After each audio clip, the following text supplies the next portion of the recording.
قارون حضرت موسیٰ علیہ السلام کے چچا کا بیٹا تھا۔ بہت ہی شکیل اور خوبصورت آدمی تھا، اسی لیے لوگ اس کے حسن و جمال سے متاثر ہو کر اس کو منور کہا کرتے تھے۔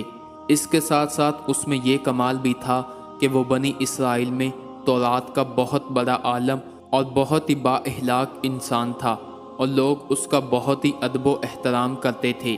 لیکن بے شمار دولت اس کے ہاتھ میں آتے ہی اس کے حالات میں ایک دم تغیر پیدا ہو گیا، اور سامری کی طرح منافق ہو کر حضرت موسیٰ علیہ السلام کا بہت بڑا دشمن ہو گیا اور اعلیٰ درجے کا متکبر اور غرور ہو گیا۔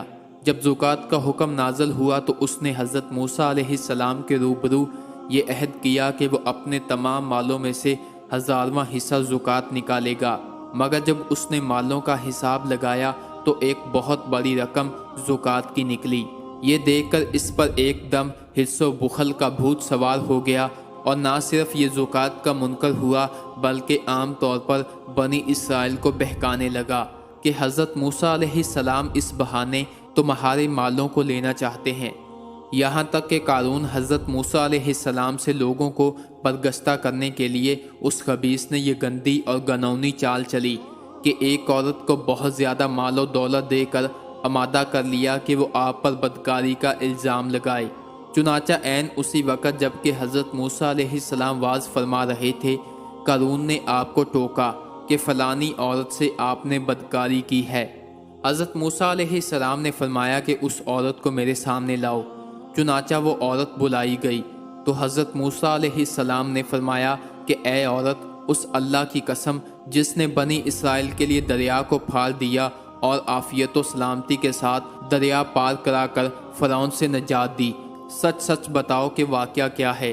حضرت موسیٰ علیہ السلام کے جلال سے عورت سہم کر کانپنے لگی، اور اس نے مجمع عام میں صاف صاف کہہ دیا کہ اے اللہ عز و جل کے نبی، مجھ کو قارون نے کثیر دولت دے کر آپ پر بہتان لگانے کے لیے آمادہ کیا ہے۔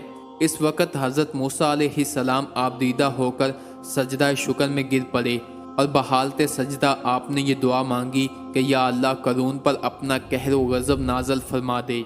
اس کے بعد آپ نے مجمع سے فرمایا کہ جو قارون کا ساتھی ہو وہ قارون کے ساتھ ہی رہے، اور جو میرا ساتھی ہو وہ قارون سے علیحدہ ہو جائے۔ چنانچہ 2 خبیثوں کے علاوہ تمام بنی اسرائیل قارون سے الگ ہو گئے۔ پھر حضرت موسیٰ علیہ السلام نے زمین کو حکم دیا کہ اے زمین، تو اس کو پکڑ لے، تو قارون ایک دم گھٹنوں تک زمین میں دھنس گیا۔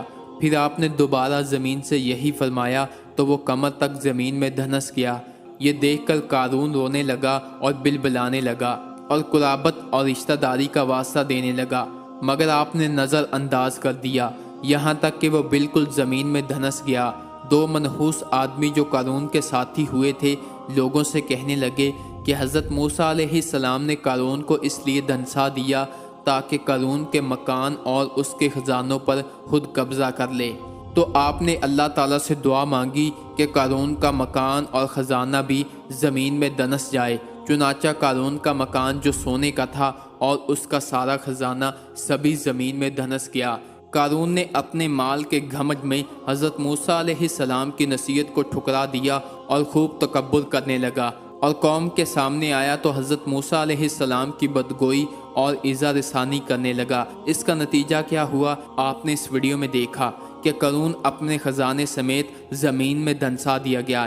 تو دوستو، یہ عبرتناک واقعہ ہمیں یہ درس دیتا ہے کہ اللہ پاک اگر ہم کو مال و دولت عطا فرمائے تو اس کی زکوٰۃ بھی ادا کرنی چاہیے، اور ہرگز اپنے مال و دولت پر غرور اور گھمنڈ نہیں کرنا چاہیے، کیونکہ اللہ تعالیٰ ہی دولت دیتا ہے، اور جب وہ چاہتا ہے پل بھر میں دولت چھین بھی لیتا ہے، اور یہ سب کچھ اللہ کی عطا ہے۔